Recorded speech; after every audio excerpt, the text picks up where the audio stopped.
The average American now carries 23 extra pounds. Heart disease and stroke will claim the lives of 460,000 American women. 69 grams of fat. You could actually save 12 grams of the fat and half the calories if you simply ate an entire stick of butter. We're talking about diabetes and hypertension, and bone diseases, osteoporosis. Prostate cancer is now the most common cancer in American men. Doctors say we really need to eat less red and processed meat. On arteriosclerosis and cancer and autoimmune disease. We have unprecedented amount of type 2 diabetes in our children, and we're starting to see hypertension in our children in grammar school. In case you're wondering, 2,120 calories. Clearly, the Western diet is taking a toll. This should serve as a wake-up call. We have a growing problem, and the ones who are growing are us. Food. It's central to our lives and traditions. Every special occasion seems to involve food and feasting. But could some of these same foods, including several that we think are good for our health, also be causing many of our most serious health problems? Indeed, we're facing a massive health crisis. No less than 40% of Americans today are obese, and about half of us are taking some form of prescription drug. The best-known statin drug, Lipitor, is the most prescribed drug ever in the world. Almost 1 in 5 American 4-year-olds are now considered to be obese. Though Mexican-American and African-American children are still more likely to be overweight. This could be the first generation of children in the United States that lives less than its parents. We spend $2.2 trillion a year on health care, over 5 times more than the defense budget. In fact, we pay more per person for health care than any industrialized country in the world. Yet we're sicker than ever. You see, there's no money in healthy people, and there's no money in dead people. The money is in the middle. People who are alive, sort of, but with one or more chronic conditions. Obesity, diabetes, heart disease, high blood pressure are all diet-related health issues that cost this country more than $120 billion each year. Every minute, a person in the U.S. is killed by heart disease. 1,500 people a day die from cancer. Combined, these two diseases kill over 1 million Americans every year. Cases of diabetes are skyrocketing, particularly among our younger population. Diabetes. Life-threatening diabetes. 1 out of 3 people born in the U.S. today will develop this crippling condition during their lifetime. Millions of others suffer from a host of degenerative diseases. Millions more of us are so stimulated by sugar, coffee, and energy drinks that we've masked our chronic fatigue. But could there be a single solution to all of these problems? A solution so comprehensive, yet so straightforward, that it's mind-boggling that more of us haven't taken it seriously? Someone has to stand up and say that the answer isn't another pill. The answer is spinach. A growing number of researchers claim that if we eliminate or greatly reduce refined, processed, and animal-based foods, we can prevent, and in certain cases even reverse, several of our worst diseases. They say all we need to do is adopt a whole foods, plant-based diet. It sounds almost too simple to be true.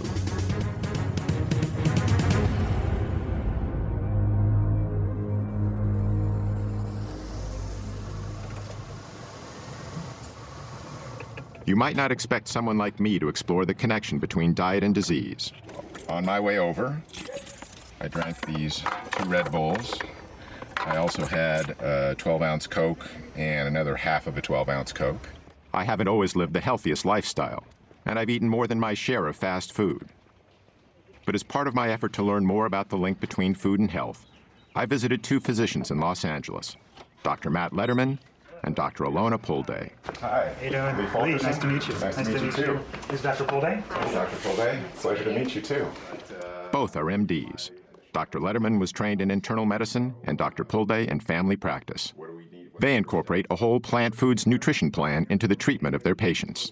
So let's get started on that, and then we'll do some talking. 142.82. I found out a lot more than I expected. Like a lot of Americans, I thought my health was pretty good. I had no major diseases that I knew of. But I hadn't had a thorough checkup in a while, so I decided to get one. When Dr. Letterman gave me the results, it was a real wake-up call. I gotta say, I'm kind of shocked. I'm really worried about my blood work numbers. 240 on 241 for my cholesterol is way higher than it's ever been. I got this 6 number That, to me, is the most worrying number I got. The 6th number was the result of something called a CRP test, which measures the inflammation in my heart and blood vessels. This put me in the high-risk category for a heart attack. So I committed to a 12-week nutrition program under Dr. Letterman's supervision. The plan was to treat my health problems by eating a whole foods, plant-based diet.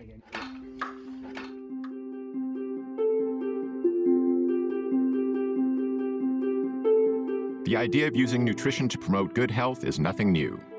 Indeed, Hippocrates, the ancient Greek father of Western medicine, said, "Let food be thy medicine," over 2,000 years ago. Yet it wasn't until more recently that the science behind this observation was systematically probed and applied. Two researchers who've made groundbreaking contributions to this effort are Dr. Colin Campbell and Dr. Caldwell Esselstyn. Born just a few months apart in 1933 and 34, they each grew up on farms. Campbell's childhood farm is in rural Virginia, where his family raised dairy cattle and milked cows. My dad and mother moved here in 1943 when I was 9 years old. And during that time, we had a dairy of about somewhere between 20 and 30 cows, which in those days was a modest, medium-sized dairy. At the time, milk was believed to be nature's perfect food. So perfect, in fact, that this U.S. government film from the early 20th century recommended that infants who have just been weaned from their mother's milk should be switched immediately to cow's milk. That was the excitement of doing something, producing nature's perfect food, if you will. Established in 1675, the Esselstyn's farm is in upstate New York. On these rolling hillsides, they grazed both beef and dairy cattle. This was sort of like the nerve center of the operation in a way? More or less, absolutely. This is sort of the epicenter around these barns. This is the way farming was done in that area. And so this is sort of where you learned the craft of the trade of farming. How old were you when you moved here again? 7. I didn't start driving the tractor until I was 8 years old. A late bloomer, right? Exactly. But I enjoyed it, and I really got a great kick out of doing the farm work. Although they didn't know each other yet, farm life had a deep and lasting influence on both Campbell and Esselstyn. To make it successful, you had to have persistence, staying power, and tenacity of purpose. I guess it's ironic in the sense that we're both now advocating, not consuming the products that we were busy actually producing with our families. During Campbell and Esselstyn's lifetimes, the American diet has changed dramatically. Near the beginning of the 20th century, Americans each ate about 120 pounds of meat annually. By 2007, that figure had exploded to no less than 222 pounds. In 1913, we ate about 40 pounds of processed sugar each per year. However, by 1999, our consumption of all refined sweeteners had risen to over 147 pounds. In 1909, Americans consumed around 294 pounds of dairy products apiece. But by 2006, our yearly intake of dairy had more than doubled to 605 pounds. By the early 1950s, Campbell was off to college at Penn State, while Esselstyn went to Yale. As part of Yale's rowing team, Esselstyn won an Olympic gold medal in 1956. During this same decade, the pace of American life was accelerating, even with our food. The late 50s was the heyday of the drive-in burger joint. The supermarket was just beginning to thrive in the newly built post-World War II suburbs. This was when the so-called convenience foods were born, like the legendary foil-wrapped TV dinner, not to mention a host of other tasty processed delicacies devised to make our lives easier and better. By now, Colin Campbell was in graduate school at Cornell University, which had one of the most prestigious nutritional science departments in the country. His research was on animal nutrition and biochemistry. But it was focused more on feeding animals for their ability to be able to produce meat, milk, and eggs, protein containing. And so my own research was focused on protein, making sure we got enough. It was considered to be the vital nutrient. It was one of the first nutrients discovered. And without protein, the animal would die. So it was a life force. And in fact, in even the early 1900s, there were statements made that this is the stuff of civilization itself. Protein was also nearly synonymous with animal-based foods like meat. It still is today, all over America. Why do you think meat is important in our diet? Protein. protein? Protein. Protein. Protein. Protein. A lot of protein. We need protein, don't we? We can't live without protein. The idea that plants had protein also didn't come into play until maybe the late 1800s, early 1900s, and then it struggled through the years. No matter what source the protein came from, in the late 1950s, most scientists believed the world needed a lot more of it. We had a lot of starving and malnourished children in the world. And so in my community, in the nutrition community, there were discussions about why so, what could be done. And one of the prominent thoughts was to make sure they get enough protein. I certainly went along with this view. At about the same time, Dr. Caldwell Esselstyn was just beginning his medical career at the world-famous Cleveland Clinic in Cleveland, Ohio. Surgery soon became his specialty. There's something awfully satisfying about if you can remove the disease. For instance, if a patient had gallstones, you could remove them. If it was a gastric ulcer or a stomach ulcer, you'd directly take care of that. If it's a hernia, the same thing. During the 1960s, heart disease was on the rise in the U.S. What doctors commonly call coronary artery disease is usually caused by a condition of the arteries that supply the heart with blood. What happens is that over time, a fatty substance in the bloodstream called cholesterol builds up in the coronary arteries, restricting the blood flow to the heart. This can ultimately cause several problems, from severe chest pain called angina to heart attacks. Cholesterol is a natural substance produced by all animals, including humans, and it's an essential component of our cells' walls. But when we consume dietary cholesterol, which is only found in animal foods like meat, eggs, and dairy products, it tends to stay in the bloodstream. This so-called plaque is what collects on the inside of our blood vessels and is the major cause of coronary artery disease. In the late 1960s, a colleague of Dr. Esselstyn's at the Cleveland Clinic made a major breakthrough in the treatment of this condition. In fact, Esselstyn shared space with him in the clinic's surgical locker room. His name was Dr. Rene Favallaro. Rene really sparkled in the operating room, and in 1967 he did his first bypass graft at the clinic, coronary artery bypass graft. This revolutionary new procedure was accomplished by removing a vein from the patient's leg, then stitching it on the heart's blocked coronary artery to allow the blood to flow around or bypass the blockage. Today, over 500,000 Americans go under the knife annually for heart bypass surgery, costing around $100,000 apiece. These operations alone constitute a staggering total of nearly $50 billion.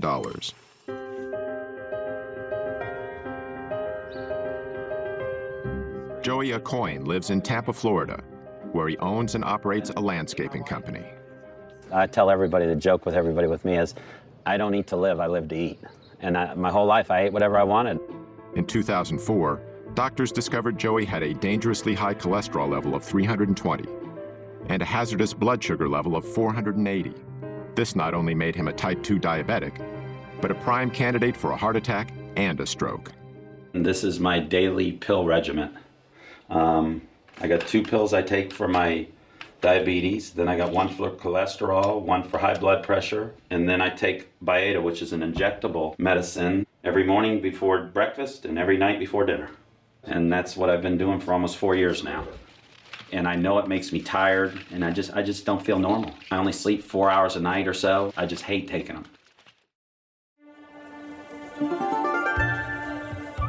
In the mid-1960s, Dr. Campbell was in the Philippines, trying to get more protein to millions of malnourished children. To keep costs down, he and his colleagues decided not to use animal-based protein. The program was beginning to show success. But then Dr. Campbell stumbled onto a piece of information that was extremely important. It centered on the more affluent families in the Philippines, who were eating relatively high amounts of animal-based foods. But at the same time, they were the ones most likely to have the children who were susceptible to getting liver cancer. This was very unusual, since liver cancers are mainly found in adults. But just the mere fact that they occurred in children said, there's something here. This is pretty significant. Shortly afterward, Dr. Campbell came across a scientific paper published in a little-known Indian medical journal. It detailed work that had been done on a population of experimental rats that were first exposed to a carcinogen called aflatoxin, then fed a diet of casein, the main protein found in milk. They were testing the effect of protein on the development of liver cancer. They used 2 different levels of protein. They used 20% of total calories, and then they used a much lower level, 5%. 20% turned on cancer, 5% turned it off. This Indian paper, together with what Dr. Campbell had learned about increased liver cancers in children eating animal-based foods, combined to create a decisive moment in his work and his life. Because we learned that animal protein was really good in turning on cancer. During the same time, the way Americans ate was changing, again. The number of fast food franchises was exploding as more and more overscheduled Americans began using them as a convenient way to feed themselves and their families. While the fast food revolution was sweeping the nation, the rate of cancer deaths in America was continuing to rise. As a result, in 1971, President Richard Nixon initiated a program that was dubbed the War on Cancer. We are here today for the purpose of signing the Cancer Act of 1971. And I hope that in the years ahead, that we may look back on this day and this action as being the most significant action taken during this administration. On the front lines of this new war was Caldwell Esselstyn. By 1978, he was chairman of the Breast Cancer Task Force at the Cleveland Clinic. Yet he soon began to doubt the medical procedures he was using. No matter how many of these operations I was doing for women for breast cancer, I wasn't doing one single thing for the next unsuspecting victim. So Dr. Esselstyn started investigating the global statistics on breast cancer. One of the facts he discovered was that the incidence of breast cancer in Kenya was far lower than it was in the United States. In fact, in 1978, the chances of a woman getting breast cancer in Kenya were 82 times lower than in the U.S. Dr. Esselstyn was even more surprised by the numbers he discovered for some other types of cancer. In the entire nation of Japan in 1958, how many autopsy-proven deaths were there from cancer of the prostate? 18. 18 in the entire nation. That, to me, was about the most mind-boggling public health figure that I think I'd ever encountered. In the same year, the U.S. population was only about twice the size of Japan's, yet the number of prostate cancer deaths exceeded 14,000. Dr. Esselstyn also discovered that in the early 1970s, the risk for heart disease in rural China was 12 times lower than it was in the U.S. And in the highlands of Papua New Guinea, heart disease was rarely encountered. The link he noted between all the areas he studied was simple. Virtually, the Western diet was non-existent. They had no animal products. They had no dairy, no meat. Even more compelling to Esselstyn was some historical data that had long been overlooked. In World War II, the Germans occupied Norway. Among the first things they did was confiscate all the livestock and farm animals to provide supplies for their own troops. So the Norwegians were forced to eat mainly plant-based foods. Now we look at the deaths in Norway, just antecedent to this period, from heart attack and stroke. 1927, 1930, 35, look right up here, right at the very top, 1939. Bingo! In come the Germans. Immediately, 1940, wow, 41, 42, 43, 44, 45. Have we ever seen a population have their cardiovascular disease plummet like this from statins, from bypass surgery, or from stents? No. But look what immediately happened.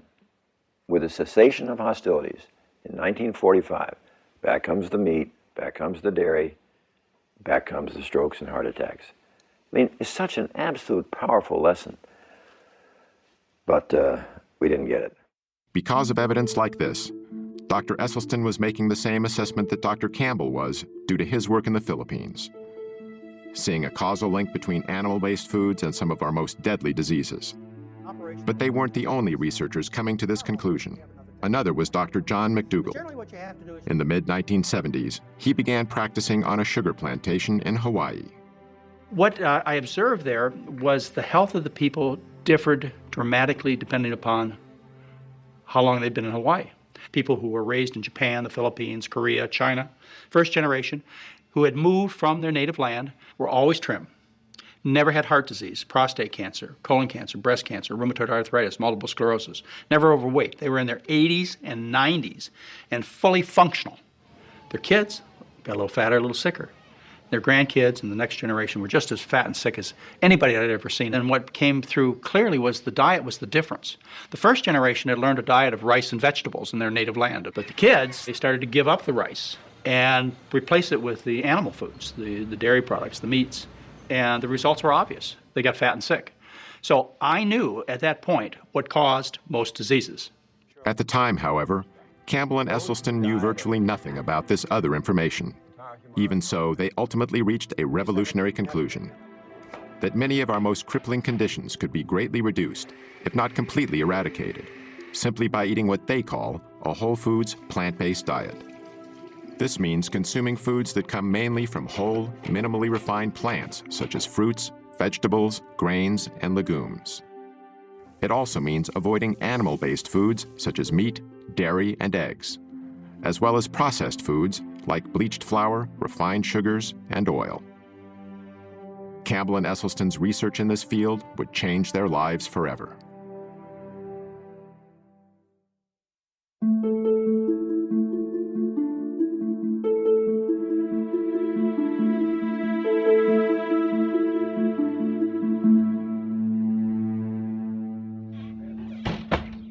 So went through your preliminary form. The goals that I have, tell me if I'm missing any from you, were eliminate your shots and medicines. You want to get off this stuff.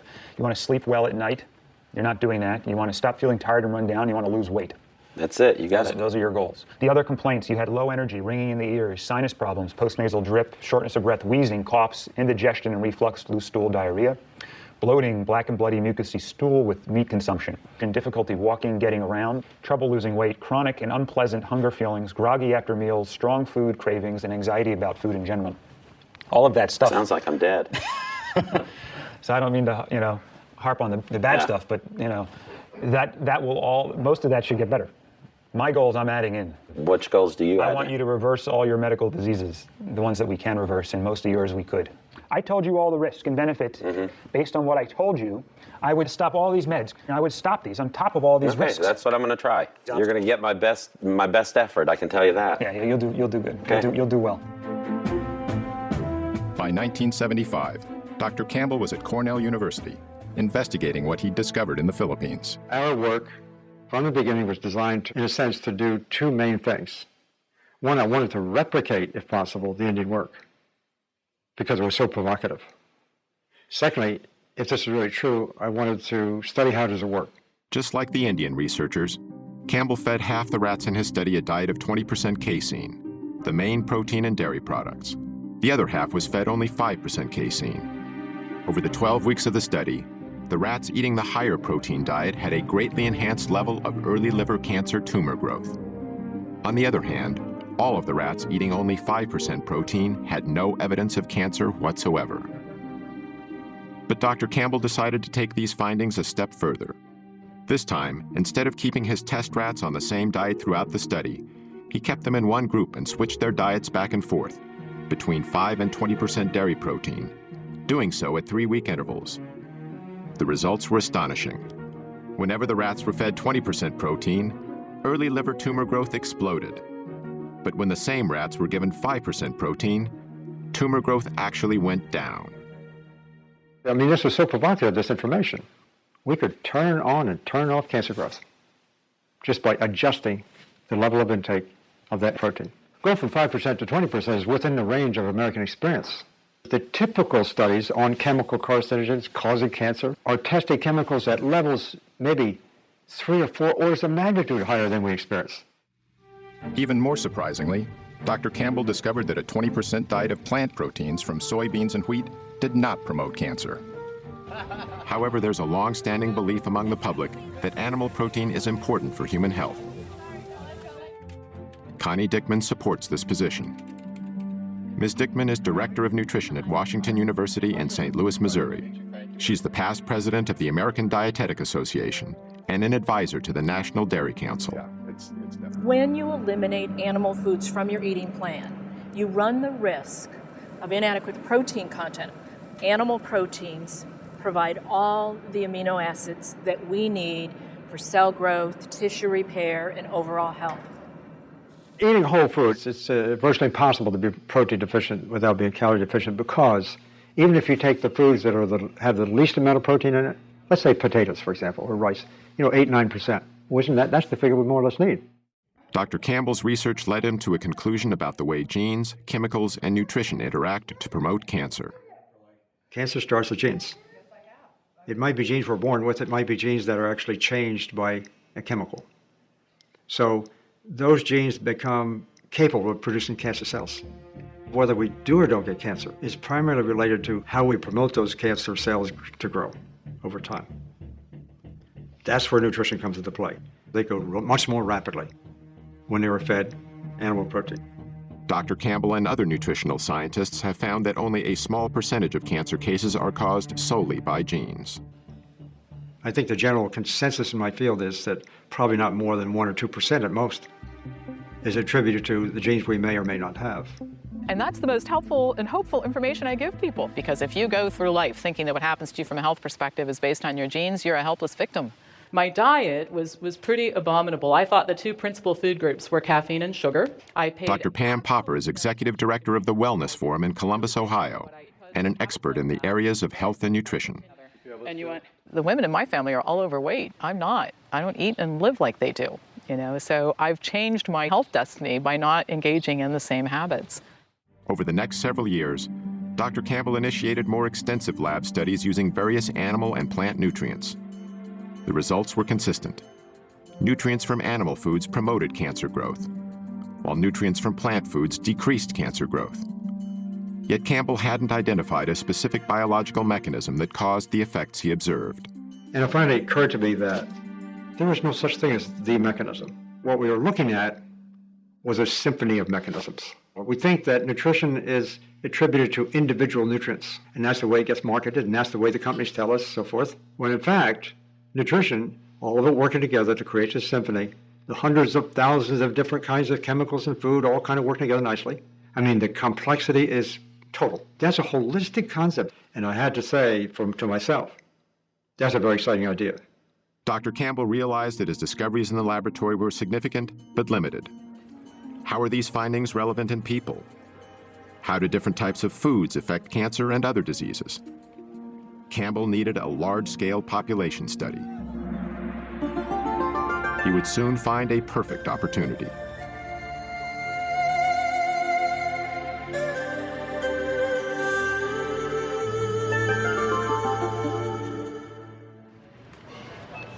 So mangoes are really good. They flavor things really Okay. nicely. That's something you want to get a riper one. Dr. Matt Letterman and his wife, Dr. Alona Pulde, are among a small but growing number of physicians who use a whole foods, plant-based diet as a primary treatment for their patients. From shopping with patients to teach them how to read nutrition labels. And I don't care what it says on the front, the back, or the sides. Look at the ingredients, okay. And that's all I care about. To showing patients how to prepare meals. They are not your typical MDs. Doctors Letterman and Pulde use food as treatment because they feel it's the best medicine available. Medicine that not only makes their patients feel better, but that truly improves their health. In 1973, the U.S. Congress passed a new farm subsidy bill. Among other things, it included incentives that encouraged a massive increase in corn production. One of the major byproducts of this enormous corn surplus was a low-cost sweetener called high-fructose corn syrup. Companies could add this sweetener to anything from soda pop to hot dogs, and then make these products widely available at low prices. Processed sugars and other refined foods are far more calorie-dense than the whole plants they're made from. The dramatic increase in their use is a major reason why our food has become richer. To evolutionary psychologist and author Dr. Doug Lisle, the consumption of unnaturally dense foods is the main cause for the epidemic of obesity in America. It isn't that people become more self-indulgent. It isn't because they're lazier than they ever were. What's happening is that their mechanisms of satiation are being fooled. The process starts with a range of receptors in our stomachs that help us gauge how much food we've eaten. These include stretch receptors to help measure the sheer volume of food in our stomachs. We also have density receptors to help determine the caloric density, or what we more commonly call the richness of our food. For instance, 500 calories of natural plant food fills the stomach completely, triggering both our stretch and density receptors to signal our brain that we've had enough to eat. But 500 calories of unnaturally rich or processed food fills the stomach far less, deceiving these receptors into telling our brain that we need to eat more. Even worse is 500 calories of oil, which is almost pure fat and barely triggers any response at all. The problem with weight management in humans is that if you make these foods completely artificial, which we do today, you wind up with a problem that people have to overeat just to be satisfied. But why do these concentrated foods that are so harmful to us give us so much pleasure? Dr. Lyle says the answer is related to a system called the motivational triad. This is a trio of biological mechanisms that nature has designed into every creature on Earth so they can survive to pass their genes on to the next generation. The first leg of the motivational triad is pleasure seeking. And primarily two things are the cause of that, and those two things are food and sex. So in the case of a great white shark, it's basically got a neon sign flashing across its forehead saying food, sex, food, sex, food, sex. Unless it's a male, then it says sex, food, but it's pretty much the same thing. The other two legs of the motivational triad are avoiding pain and doing everything with the least amount of effort. Pleasure-seeking, pain avoidance, and energy conservation, that really sums up animal behavior, whether we're talking about a paramecium under a microscope or a great white shark. Richer foods naturally excite our senses because it's nature's way of telling us they will provide the highest amount of dietary reward with the least amount of effort. This helped our ancestors find the most calorie-dense and ripe foods available, which contributed to our survival. But in today's environment, we can artificially increase calorie density well beyond what our ancestors would have found in nature. The resulting foods give us a hypernormal amount of pleasure, leading us into something Dr. Lyle calls the pleasure trap. What the pleasure trap is an interaction between our natural instincts, which are trying to tell us the right thing to do, and some kind of artificial modern stimulation that is piggybacking or hijacking that process. So the classic example of the pleasure trap would be drugs and drug addiction. The way drugs work is they hijack the existing pleasure circuits. When certain chemicals hit those areas, they cause feelings of euphoria and excitement. The same drug-like effect happens when we eat highly concentrated, processed foods. We've removed the fiber, we've removed the water, we've removed the minerals. We've done everything that we can to hyper-concentrate sugar and fat and add a bunch of salt as well into the food. And now what the food has become is become a low-grade addiction. These things are drugs. They have other deleterious side effects, not the least of which is adding a lot of empty calories. Dr. Terry Mason is Commissioner of Health for the City of Chicago. He's one of the few public officials in America who openly supports a plant-based diet. If it walked, hopped, swam, crawled, slithered, had eyes, a mom and a dad, don't eat it. Dr. Mason contends that the less affluent segments of our population have difficulty making the best food choices. Well, first of all, the diets are calorie-rich and nutrient-poor. This is the real problem. And unfortunately, poor people are poor in everything. They're poor in health, they're poor in food choices, they're poor in almost every aspect you could think of. This makes the less prosperous particularly vulnerable to the low-grade addiction of highly processed foods. People want stuff that's fast, people want stuff that's quick, and they like the stuff that's salty, and they like the taste of something fried. And so those are the kinds of things that you see in our community.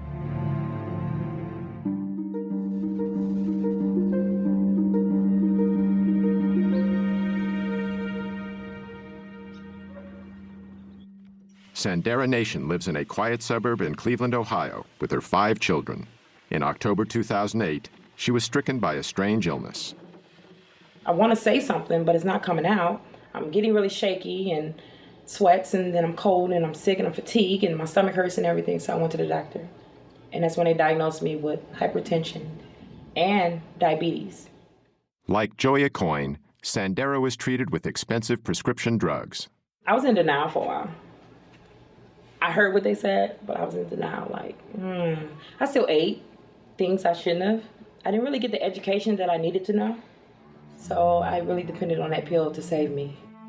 Then Sandera met with Dr. Esselstyn, who recommended that she treat her illnesses with a whole foods, plant-based diet. Let's come on in and we'll get to work. I was a little nervous, but he made it real easy for me. I was real interested in what he had to say and what he was going to teach me in the new journey that I would be taking with him.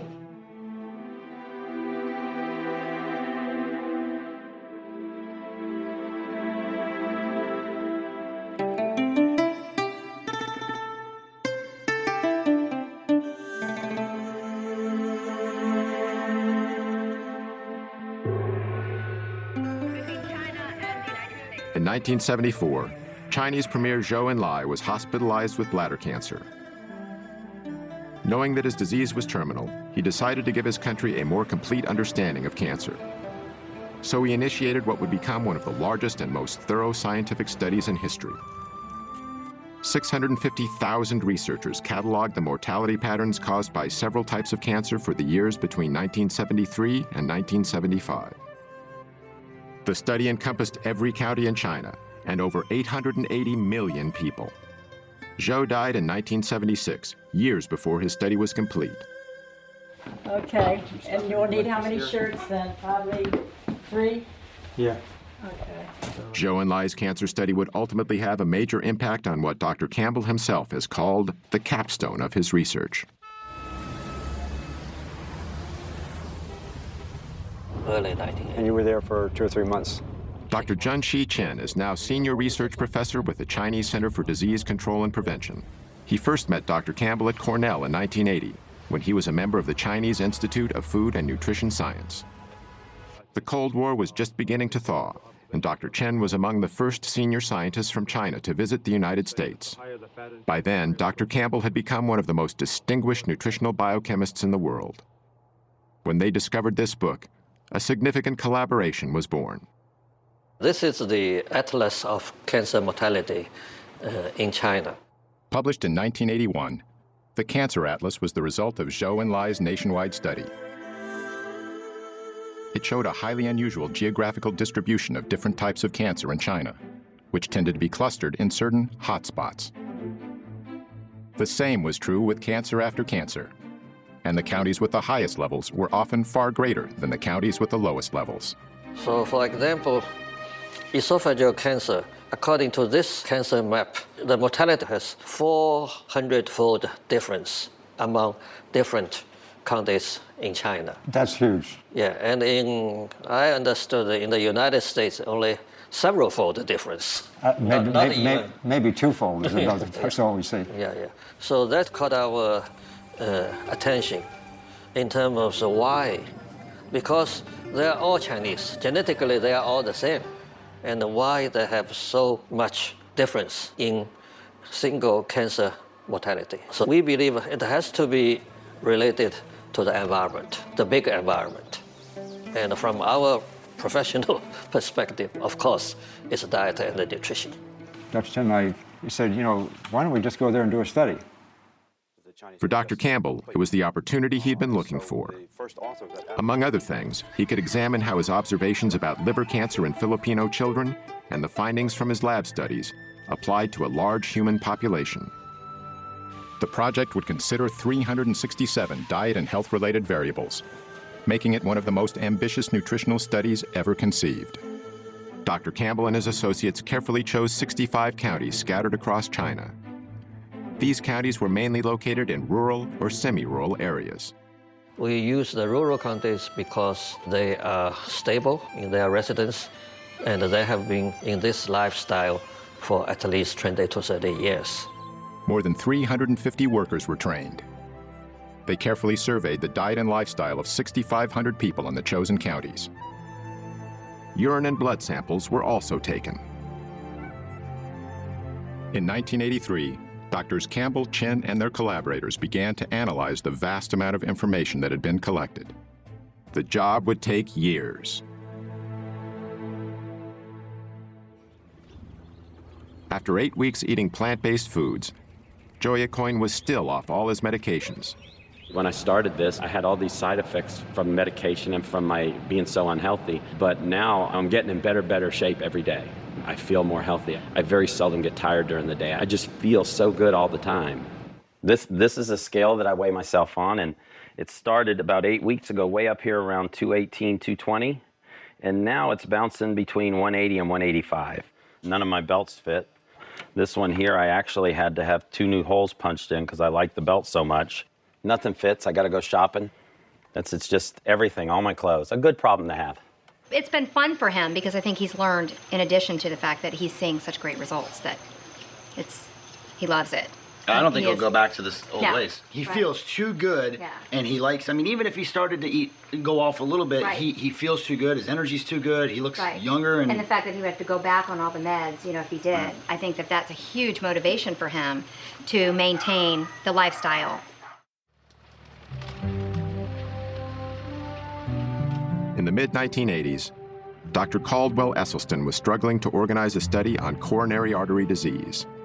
His plan was to put a group of patients on a diet of low-fat plant-based foods, along with small quantities of low-fat dairy products and minimal amounts of cholesterol-reducing drugs. And slowly, over the next 18 months, I got the 24 patients that I had asked for. But the ones they sent me were a little bit sicker than I had thought. These were patients who had failed their first or second bypass operation. They had failed their first or second angioplasty. And there were 5 who were told by their expert cardiologist they would not live out the year. One of the most gravely ill patients was a 59-year-old speech and communications teacher, Evelyn Oswick.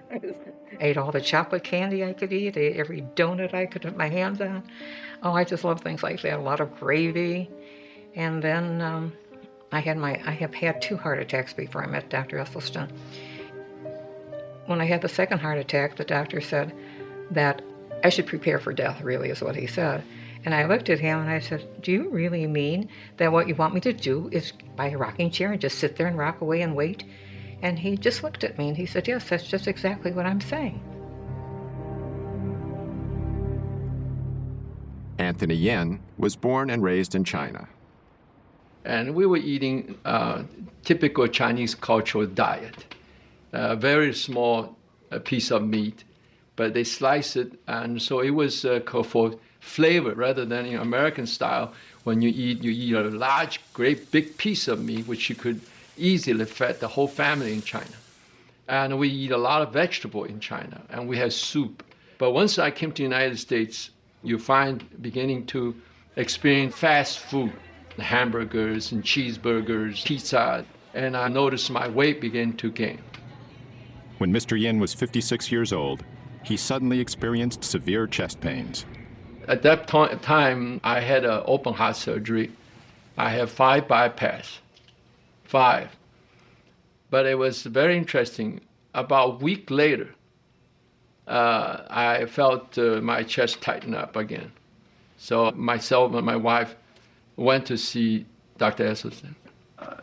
I saw every one of these patients myself every 2 weeks for the first 5 years. And at that visit, we would get a full cholesterol lipid profile. We would get blood pressure, weight, and I would go over every morsel they ate. By using simple foods as the main treatment for his patients, Dr. Esselstyn was bucking a high-tech, high-cost system that was deeply entrenched in both big medicine and big government. Behind my back, I got to be known as Dr. Sprouts. But I guess I've always liked a challenge. We preheat the oven, got the water going, and we just add some seasonings, and then we add the onions and the spinach. I've never been a morning person my whole life, and but previous to this experience, it had probably been worse than ever, and that entailed needing to get up in the morning and caffeinate myself with Cokes and Red Bulls and stuff like that before I could even think or start to work. We didn't make the rice noodles. But you just boil them real quick and then throw this on top. Right. He's actually eating more often, but he's eating the right foods and he lost weight. So he certainly feels much better that way, and you can tell it in his face, in his neck, in his belly. He's lost a lot of weight there. He also has better energy. He's waking up earlier now. That's great because we have then some morning time together. I don't have to count anything. You're the doctor. 1990. Following nearly a decade of intense effort, Dr. Campbell and his colleagues finally published their China study. It identified no less than 94,000 correlations between diet and disease. Those are big numbers for any study. And in the end of the day, when we did all these correlations in this book here, and we looked at the number of them that were statistically significant, it was between about 8,000 to 9,000. When you have that large number of correlations and you start analyzing each one, if it works out as statistically significant, this means that if 19 out of 20 are pointing in the same direction, it's highly significant and likely to be true. Hundreds of detailed tables and charts were included in the study. Each one presented the raw data that was collected. Then, this information was cross-referenced in multiple ways to demonstrate its reliability and to show how it linked with the 367 variables the study examined. I think the major message we got out of all these correlation analysis is only one message. The plant food-based diet, mainly cereal grains, vegetables, and fruits, and very little animal food, is always associated with lower mortality of certain cancers, stroke, and coronary heart disease. The New York Times called it the most comprehensive large study ever undertaken of the relationship between diet and the risk of developing disease. For Dr. Campbell, he finally had large-scale data on people, and it was remarkably consistent with his earlier discoveries. Together, he found that the scientific evidence was clear. Whole plant-based foods were beneficial to human health, while animal-based foods were not.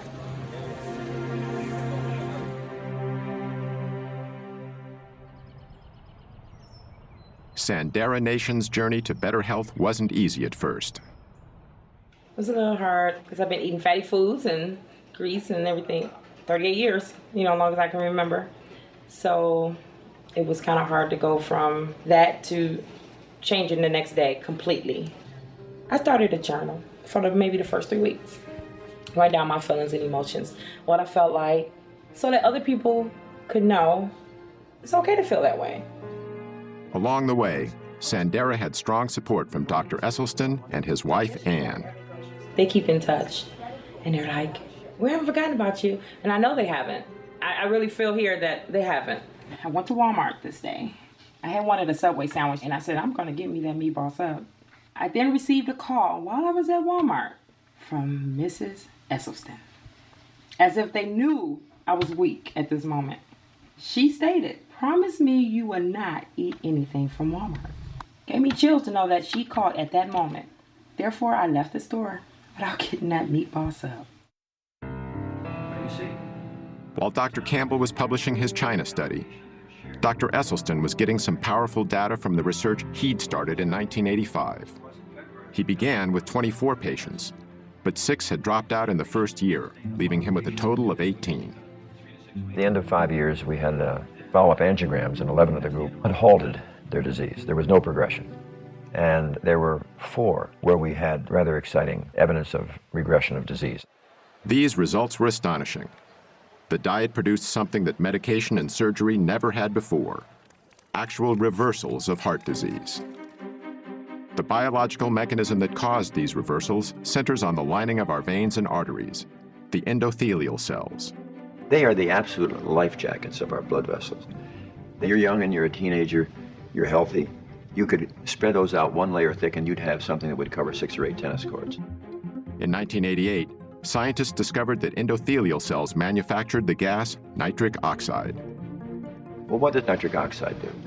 Nitric oxide keeps our blood flowing smoothly without being sticky. It also helps to dilate constricted blood vessels during physical activity and inhibits the formation of plaque.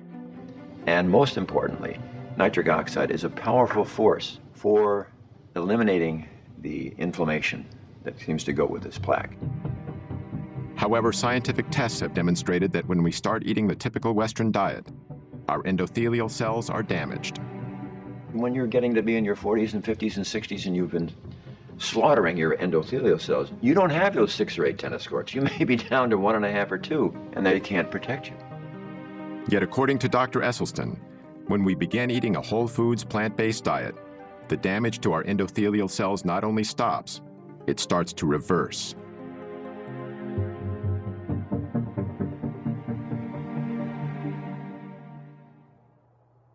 About 5 years into his study, Esselstyn made a small but significant change in his patient's menu. It started in 1990, when he read the glowing review of Dr. Campbell's China study in the New York Times. Dr. Esselstyn saw that and invited me to come to a conference he was organizing in Arizona.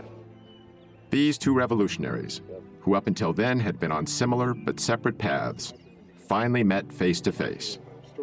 On the one hand, I'm coming from the scientific route, getting some ideas. He's coming from the clinical route and doing some dramatic research. Here's the science, here's the clinical evidence. Put the 2 together is amazing. When he learned of Campbell's research, Esselstyn removed dairy products from his patient's diet. The results of his ongoing study continued to be impressive. and in 1995, he published a paper detailing them in a noted scientific journal.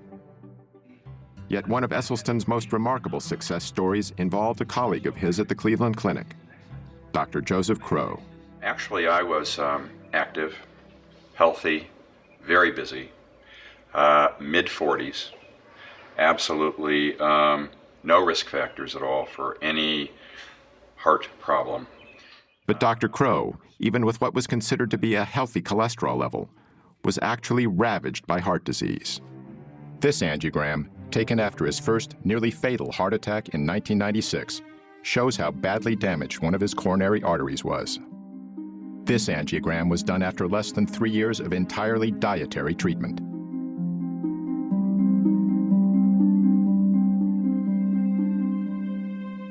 Dr. Crow is fortunate.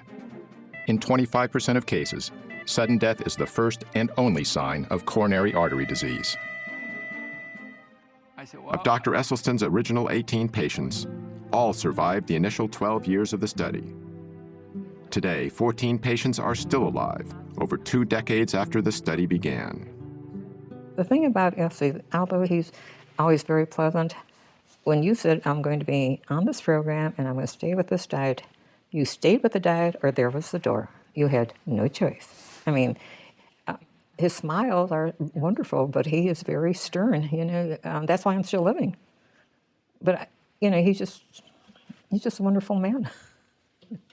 And I look at the pictures, some of my pictures years ago, 20 years ago, actually looks older than today. The only thing is I lost more hair, you know.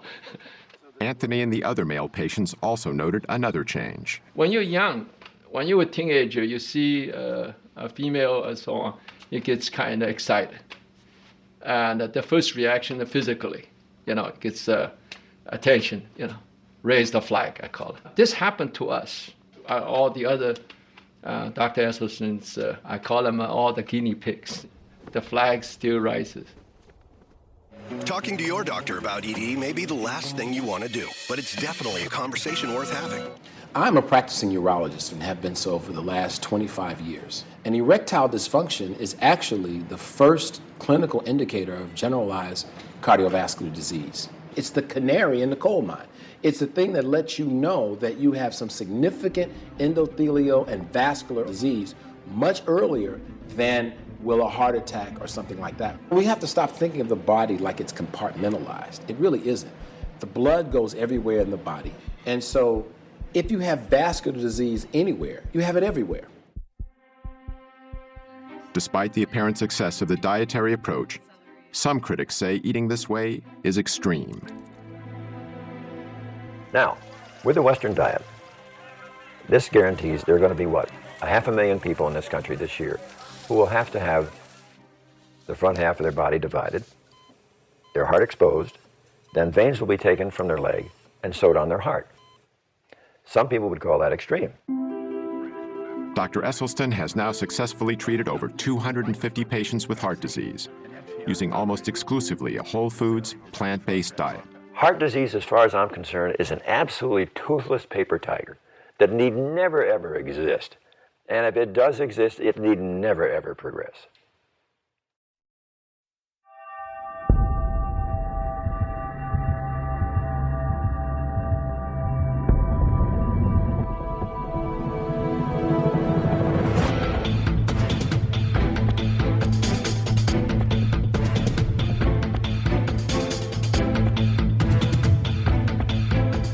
Las Vegas, Nevada. At the Extreme Couture Gym, we found an extraordinary plant-based athlete, Ultimate Fighter champion Mac Danzig. In the mixed martial arts world, strength, toughness, and endurance are of paramount importance, and Mac has them all. I had cut dairy out of my diet when I was about 18 years old because I had a ear, nose, and throat allergy to dairy, and I was getting a lot of ear infections and things like that. So when I cut that out, really the only thing that was separating me from having a vegan diet was chicken and fish. So I was just eating that for years, and I was eating it because I thought that I needed to, because everyone tells you, you know, if you're an athlete, you need, you know, at least chicken and fish in your diet for protein. You know, something that's just one of the myths that's been perpetuated for a while. All it took was me cutting the chicken and fish out, and I did it cold turkey. I think a lot of people, stereotypically speaking, think someone that's a vegan is like some skinny, hippie type of person. And, you know, I'm not necessarily trying to break the stereotype. I tried the diet for my own personal reasons, and it worked for me. I feel like I have more energy now that I don't eat the meat products, and I also feel like I recover better in between my workouts. I'm not trying to be part of some exclusive club or anything like that. I'm just doing my thing, and you know, don't plan on eating meat or dairy or anything like that for the rest of my life. This guide is called the Type A Planning Guide. Now, it includes foods that are found in the basic 4 food groups because we are concerned about the total daily needs, and this is a part of it. We must serve 1/2 pint of fresh fluid milk to provide calcium, riboflavin, and the other nutrients that are needed for our children. For decades, the dairy industry and U.S. government have been saying that milk is good for our bones.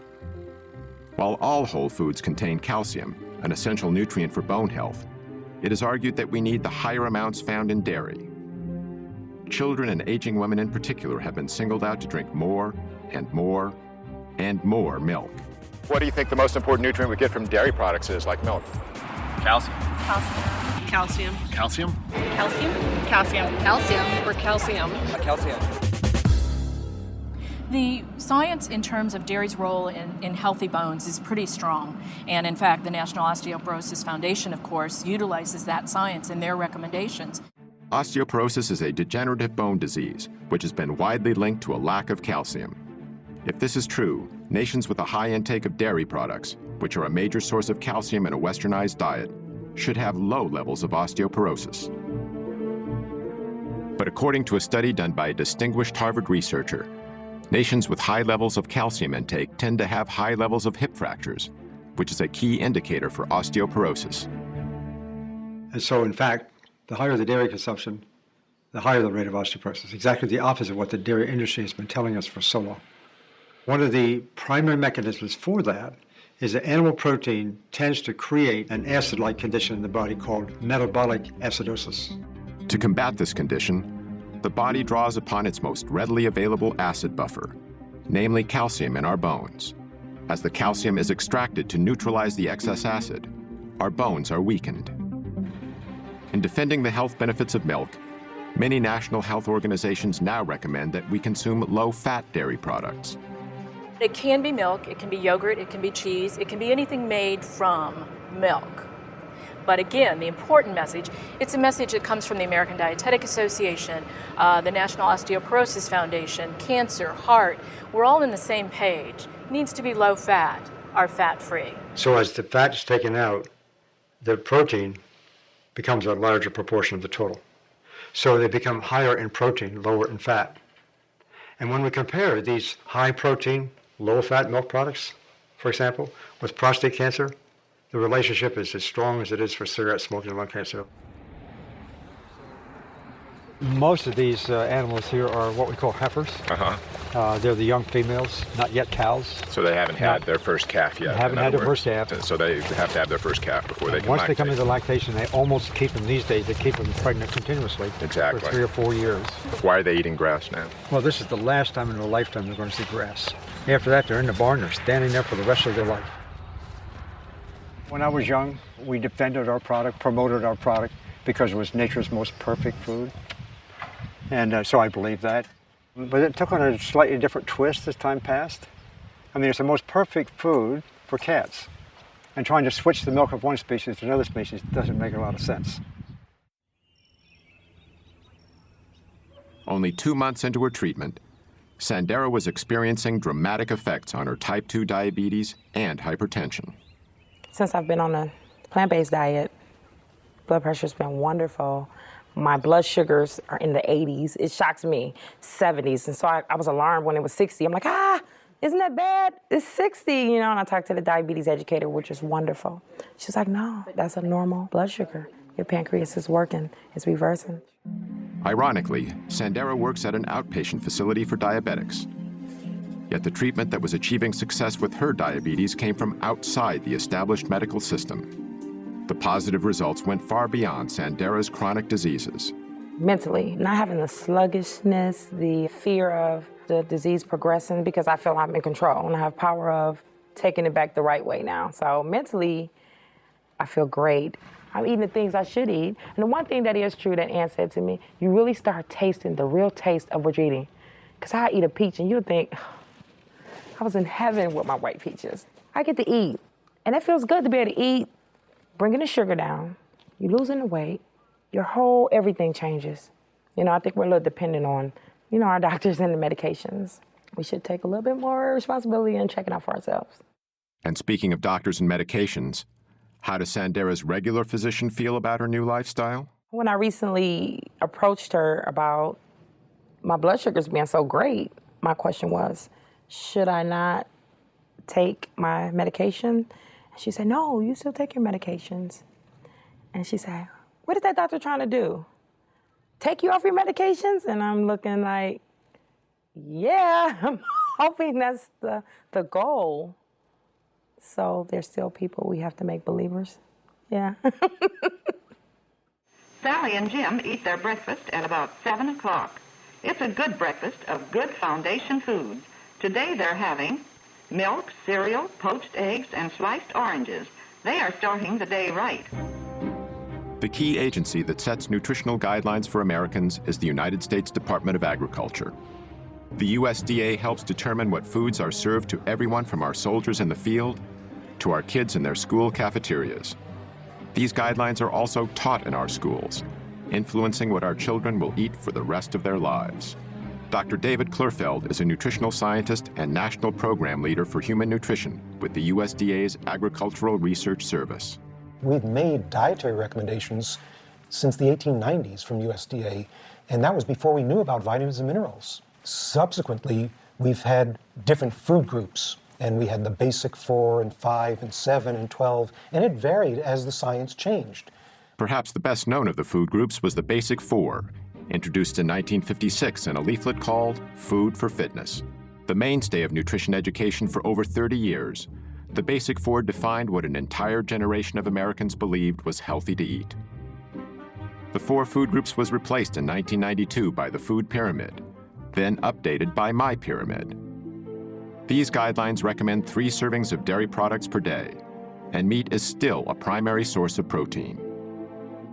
In following My Pyramid, a 15-year-old girl can eat a daily menu consisting of a bowl of Lucky Charms with low-fat milk and a glass of orange juice from concentrate for breakfast, cheese-flavored crackers for a morning snack, a cheeseburger on a whole grain bun with French fries and a Coke for lunch, chocolate pudding and grapes for an afternoon snack, and chicken nuggets with a biscuit and canned green beans for dinner, with low-fat ice cream for dessert. I see now what's happening with the way that we feed many of our children and our school systems. We shouldn't be surprised that we're seeing childhood obesity at the rates that we're seeing it. Dr. Neil Barnard is a medical researcher and president of the Physicians Committee for Responsible Medicine. Well, the problem is when a kid is pulling his tray down the school lunch line, you see federal policies in action. There are burgers topped with cheese, the milk is heavily subsidized, but the vegetables and fruits, a little bit harder to find. And this is because the government contracts are going to particularly the meat producers and other producers as well. It has nothing to do with the health of the children. It has all to do with the financial health of the big agribusiness entities. What we have with the USDA is it's really a farmers advocacy organization, and okay, let's have one. But that same group cannot advocate for farmers, help subsidize their operations, manage commodity foods, subsidize the price of growing things, and then turn around and say, okay, we're gonna tell people what to eat. They're gonna tell people what to eat based on their constituents, which are the farmers, not the American public. In 1998, Barnard's group sued the USDA. Every 5 years, the government reformulates the dietary guidelines for Americans. That's the blueprint of what Americans are supposed to eat to be healthy. And we looked at the panel that pulled it together, 11 people. 6 of the 11 had financial relationships with the food industry. So we said, hey, wait a minute. There are laws about what they're supposed to do and how transparent they are supposed to be. They violated those. And we brought them to court. And it was a long trial, but we won. But that doesn't change the fact that the policies they came up with continue to favor industry as they always have. I don't think there really is a problem with industry connections between scientists and the food industry, primarily because if the beef industry has a question about their products, shouldn't they go to the best scientists? And if the best scientists are consulting for the food industry, I still want the best scientists on these committees that make nutritional recommendations. Financial conflict of interest is only one conflict of interest. You know, there are people who've spent their entire careers trying to prove that a vegetarian diet is good for you or that red meat is bad for you. Now, they may not have industry ties, but they too have a conflict of interest. You know, we do develop biases personally. I had those biases too. But I got to a point in my career that I was getting results that went against what I had thought was true. So I had to self-reflect, criticize my own bias, look at it really carefully, and I changed my views. Dr. Campbell paid a price for changing his views. He's been marginalized by key administrators of his own university. This after being a lead scientist and securing millions of dollars in research grants for Cornell's Nutritional Sciences Division. He had a popular nutrition course canceled by the division director, who had long been a major consultant to the dairy industry. Numerous observers feel this was an arbitrary decision that violated the standards of academic freedom. Dr. Campbell has also witnessed serious corporate influence over research that is used to develop the government's nutrition policy. One example he cites centers on the prestigious National Academy of Sciences. The building behind me here is perhaps the single most important building in the area of science in the country. This is where scientists participate in deliberations about issues of the day and determine how that science can be used to affect policy.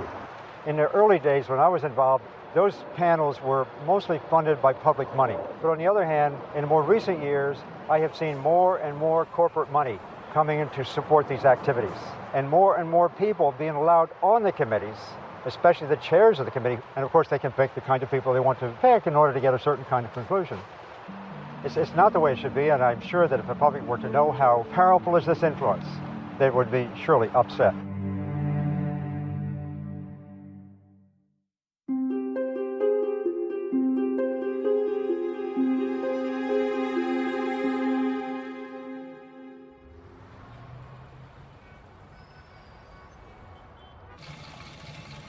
I had been a runner for 14 years, in fact, a marathoner. 47 years old, at the top of my game. In 1982, Ruth Heydrich's running career came to a sudden stop when she was diagnosed with breast cancer. After a mastectomy, her doctors recommended chemotherapy and radiation to treat the cancer that had by then spread to her lungs and bones. Ruth decided to visit Dr. John McDougall instead. And I said, Ruth, I've spent my residency collecting information on diet and breast cancer. It's all in these files right here. Sit in my office and read through it and see what you think. He said, these are the studies that show what I'm trying to prove is that diet can reverse breast cancer. And she read it, and she comes out and she says, okay, I've changed my diet. She changed her diet. So he showed me how to eat, no added oils, lots of fruits and vegetables, whole grains. Ruth then started training for the Ironman Triathlon in Hawaii, which combines running a marathon with long-distance biking and swimming. I became obsessed. Kept up the running, of course, never stopped, and then added swimming, biking, and for good measure, lifted weights. And people were saying, you're crazy. You're a cancer patient. You should be resting. Doctors told me this. I felt so good. I felt fit, and I wanted to maintain that level of fitness. And I felt sure that if I had a healthy body and I was putting the right food into it, that I could beat this cancer. At the Ironman Triathlon, Ruth won a gold medal in her age group. Stuck with the diet, found out my arthritis disappeared, my constipation disappeared, my dandruff disappeared. No sign of depression, which you might expect with a cancer diagnosis. I felt renewed, invigorated, and out to show that diet is so much more important than anybody ever thought. Other women get over breast cancer, colon cancer, prostate cancer. There are people who have had metastatic prostate cancer all over the body who have gone through what we call spontaneous remission. In other words, they've been cured. And it's not the end of the world when you get this diagnosis. Some people get over it. Ruth did. So I'm still racing, still daily training. Now, how many people in their 70s are doing triathlons? Not very many. So that gives hope for all of us as we age, that not only will you stay healthy and beat the degenerative diseases that most people get, but you can start collecting metals.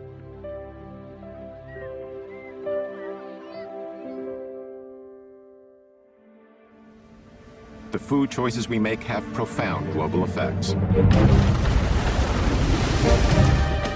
It takes over 10 times the amount of energy from fossil fuels to produce a calorie of animal-based food than it does to produce a calorie of plant food. Since the 1970s, 20% of the Amazon's rainforest has been destroyed. That's an area the size of California. 80% of this cleared land is now occupied by livestock. The world's cattle alone eat enough grain to feed 8.7 billion people, nearly 2 billion more than the population on Earth. With almost 1 billion malnourished people across the globe, redirecting even a portion of the grain used to fatten cattle could feed every hungry mouth on the planet.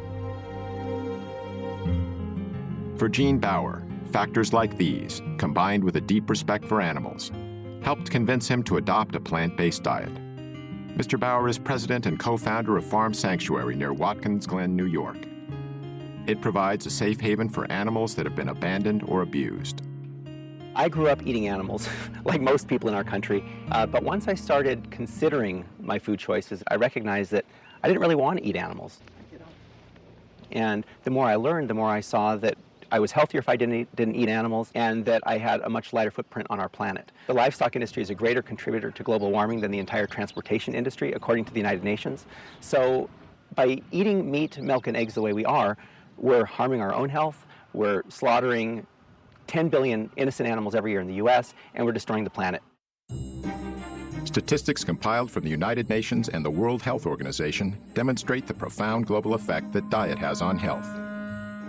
These are the estimated amounts of animal foods produced in 9 countries, a figure that's closely related to animal food consumption. These are the numbers of deaths due to heart disease and cancer in the same countries.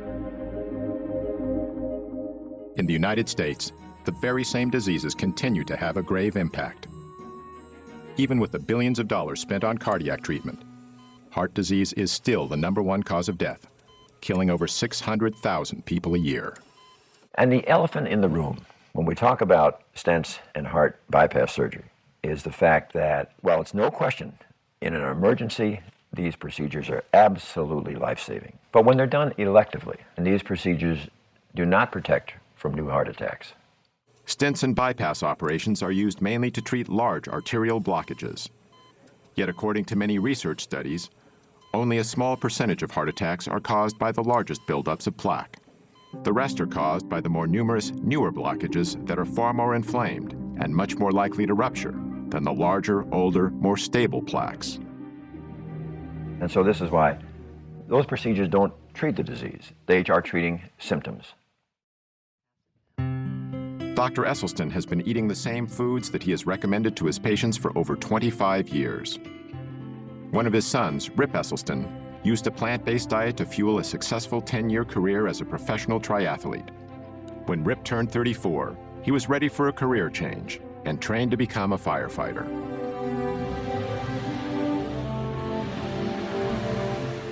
Rip was assigned to Engine Company No. 2 in Austin, Texas. We're incredibly competitive here at the fire station, and we love making bets. So we were out on the porch one night, and we kind of made this little bar bet to see who had the lowest cholesterol level. So the next morning, we drove to a lab, got tested, and the results came back, and it led to a discovery that J.R. James Ray, our resident redneck, had a cholesterol of 344. Pretty much means you're knocking at death's door. And so what we did in an act of solidarity is the next day, we went about eating a plant-strong diet to basically save his life and save his arteries. The men agreed to change their firehouse diet. But in Texas, old eating habits die hard. Meat's almost a sport in Texas. I have several good friends that they're barbecue teams. That's what they do. That's their sport on the weekends. Texans are serious about Texas, barbecue. Kansas.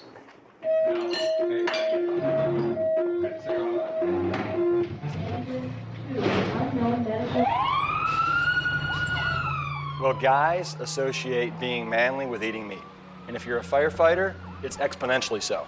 Last year, for example, there were 133 firefighter fatalities in the United States. 52% were from heart disease.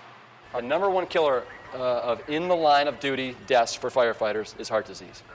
After just 3 weeks on his new diet, JR tested his blood cholesterol and it dropped 148 points, a decrease of 43%.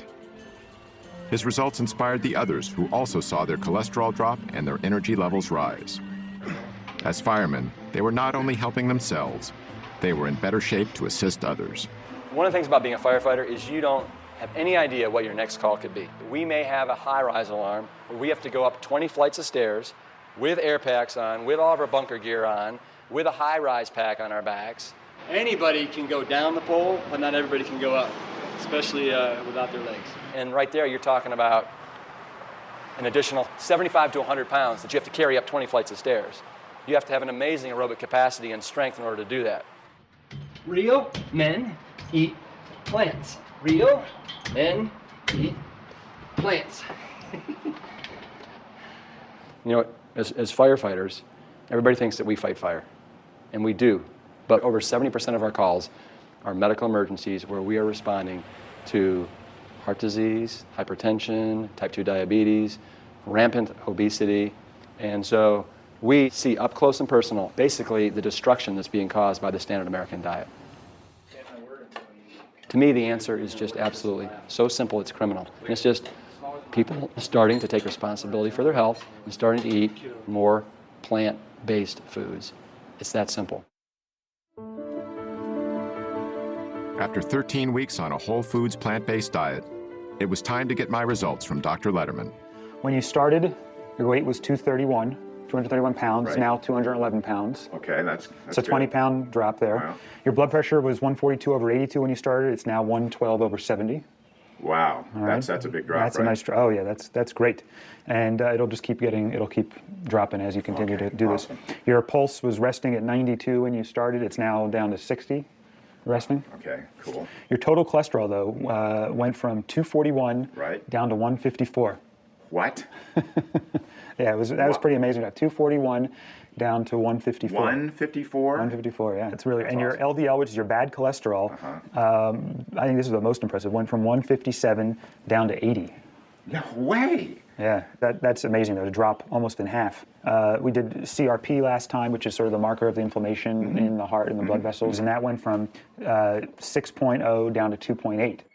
Without using any medications, I significantly reduced my chances of getting a heart attack and many other diseases. Tomorrow marks 20 weeks on the program. I've lost 45 pounds. I've reversed the diabetes. You have to know that everybody is so incredibly proud of what you've done. I don't have to rely on the medication. I have a lot of energy that I didn't have before. My children love it. They're so proud of me, and they tell me all the time. I had a little saying that I've carried around for maybe the last 2 years, and it's win the war. Do not let one lost battle end the war. If you do break down and give in to temptation, do not quit. Just get right back on track. Not tomorrow, but right now. The diabetes is not coming back. I'm not going to let it come back, nor the weight. The message is you're in control of your life. Joey Acoyne had over 24 health problems, including type 2 diabetes. But after 22 weeks eating plant-based foods, his condition had changed dramatically. Hey, how you doing? Back again. And you're getting healthier. Your weight is down 28 pounds. You feel better than you have. 26 out of 27 complaints are gone completely. Your marker of inflammation in the vessels is down to that of a normal person. Your blood sugars are coming down. They continue to come down even on a daily basis, which are going to get better. Your cholesterol is significantly lower than it was when you first started, before you ever started taking any pills. Your blood pressure is normal now compared to how it was before. While on pills, it was still elevated. And you just said you've never felt like this before. You look at how you look in the pictures. You look healthier. So, like I told you before, I explained how the numbers can affect our judgment of what real health is. And it's not just the numbers; it's overall the entire picture. And your picture looks fantastic. I was taking 9 pills a day and 2 shots. So I was spending almost $150 to $200 a month on medication, above my insurance. Just think about that. I've been doing it 5 months. I've saved, $800 to $1,000 already because I haven't taken 1 pill, 1 shot. So think about what that saved me, not just me, the insurance company. The U.S. government will give you figures that 75% of the dollars spent in healthcare are due to chronic illnesses, and these are due to diet and lifestyle. Let's get rid of the problem, which is the sickness, which is caused by the food.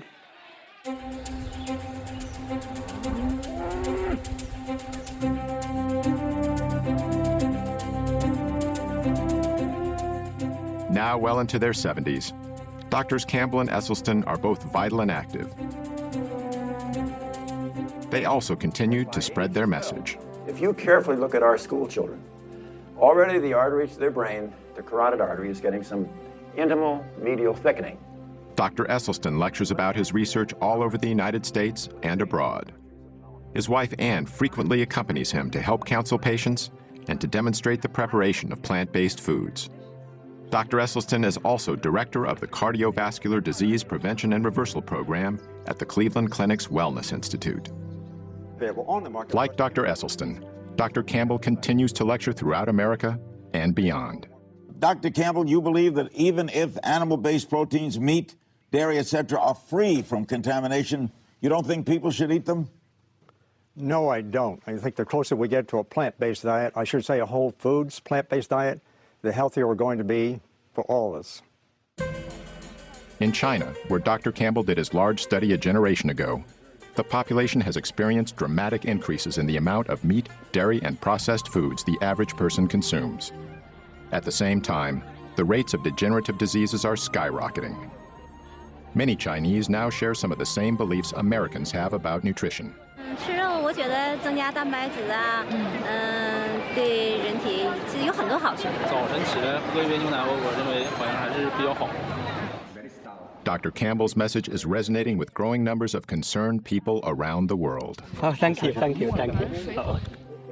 Thanks to the efforts of both these pioneers and their colleagues, thousands of people are realizing that profound improvements in health and quality of life are within reach. You have two choices. You can eat yourself into poor health and early death, or you can eat yourself into good health and a long, healthy life. And that road is on a plant-centered dietary pattern. You know, I know of nothing else in medicine that can come close to what a plant-based diet can do. I can say this with a great deal of confidence, that our national authorities are simply excluding this concept of nutrition from the debate and the discussion in order to protect the status quo. In theory, if everyone were to adopt this, I really believe we could cut healthcare costs by 70 to 80%. That's amazing. And it all comes from understanding nutrition, applying nutrition, and just watching the results.